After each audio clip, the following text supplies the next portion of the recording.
Setelah sebelumnya mengambil formulir pendaftaran di PDI Perjuangan dan PAN, Herman Deru melalui perwakilannya mengambil formulir pendaftaran di Partai Kebangkitan Bangsa. Melalui perwakilannya, Herman Deru, mantan Gubernur Sumsel, melakukan pengambilan formulir pendaftaran di DPW Partai Kebangkitan Bangsa Sumsel. Herman Deru yang merupakan bagian dari keluarga besar NU berharap agar PKB bersama-sama berjuang untuk mendukung pencalonannya maju sebagai Gubernur Sumsel di periode 2024-2029.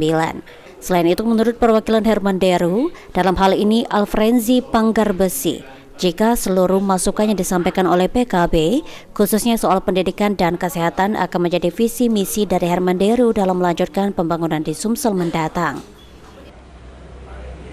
Masukan dari PKB soal pendidikan, kesehatan, dan perekonomian ini akan menjadi visi misi Pak Haji Herman Deru dalam melanjutkan pembangunan di Sumatera Selatan.